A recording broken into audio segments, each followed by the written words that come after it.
Hi, I'm Amanda Morrell, Personal Finance Editor with Interest.co.nz, and this is Take an Interest in Your KiwiSaver, brought to you in association with AMP.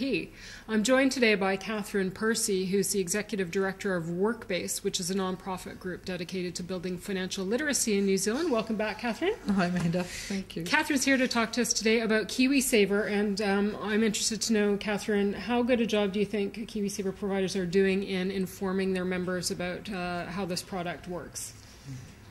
Do you think that KiwiSaver providers are up to speed here and doing a good job?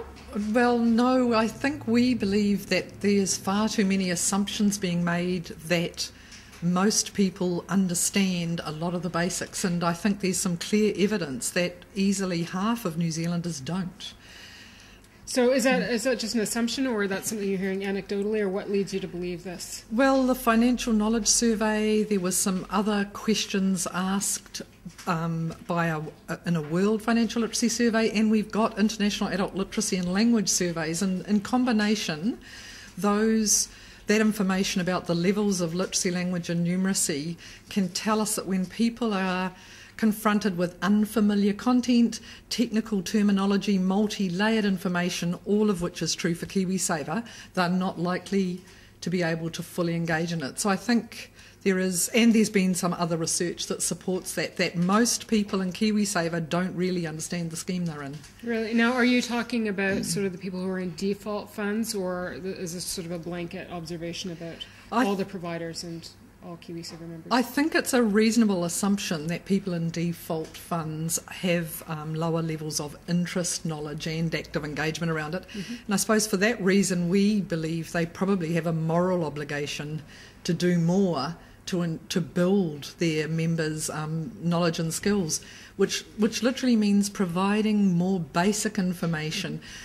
I'm not suggesting any of them aren't putting information out there, but when we review it across the board, it makes a lot of assumptions about people's knowledge of terminology and financial concepts. And for example, expressions like conservative, moderate, aggressive or growth funds, they don't have that much meaning to people who are not familiar. And some websites talk a lot about asset classes, which I'd suggest for unsophisticated investors, that has very little meaning. Yeah, okay. So you've come up with sort of 5 ways that KiwiSaver providers could help people make better informed choices. So I'd like to go over those with you, if that's okay. So one of the first ones you've got here is, rather than providing more information, you believe that KiwiSaver providers should convey more information. So what is the difference between providing and conveying? I think that it's starting more in where the audience, the readers are likely to be, and with more basic information, and making it easier perhaps to move through the layers. So to understand what is the simple surface level and then to build that knowledge, and expect not that people will understand it straight away, but to progressively build knowledge over time. Right, so that leads me to your second point here, and you're saying that you should expect customers to build their knowledge base progressively. But how do you sort of build that expectation or monitor that expectation, and how do you measure progress? And I guess we believe that just providing information through websites and in written form is probably not that helpful for this sort of complex information, or certainly as a starting point. And so more short videos that talk about some of the basic underlying concepts and vocabulary, and making it easier to ring and ask questions of a person so people can get the information they need. And then you could monitor how the call rates and, questions change over time. That's an interesting one, because I'm often on the phone and there's these surveys where you participate in this survey.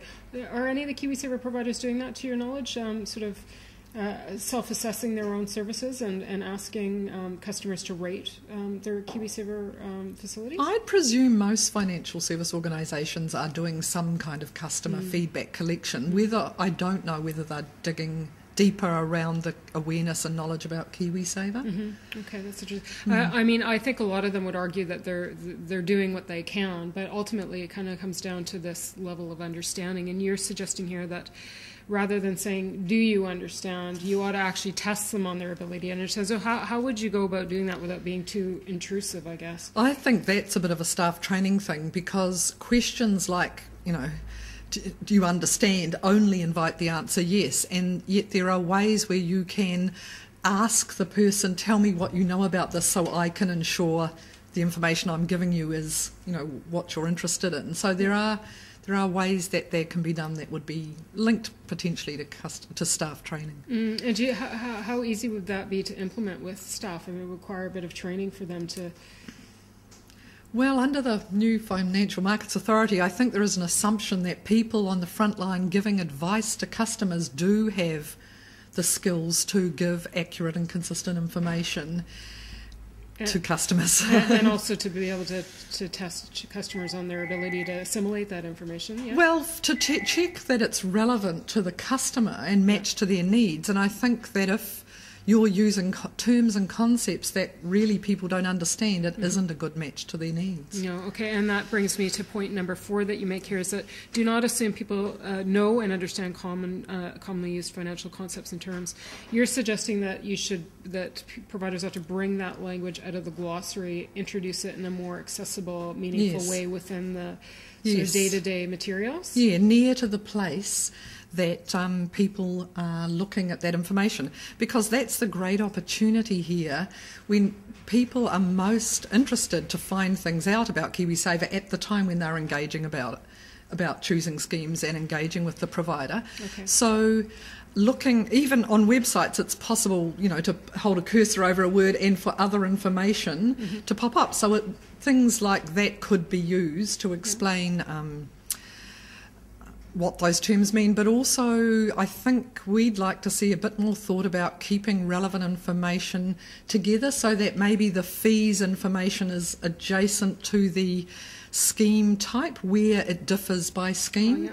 So often, there may be a big table about fees somewhere and a big explanation about the different scheme options somewhere else, and yet it's very hard to put those two things together, or it just poses another barrier when you're having to search for the information. That's true. I think there's probably not that many who would realise they're actually paying a bit more of a premium on a growth or aggressive fund. That's not in all cases, but in many. And whereas if you're in a default or conservative fund, you're paying lower fees, but the marriage of that information is just not there in the materials. Yeah.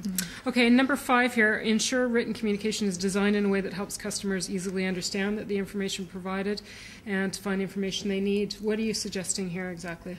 Look, we can easily see that financial service organisations and KiwiSaver providers are putting a lot of money into communications, and they are by and large well written.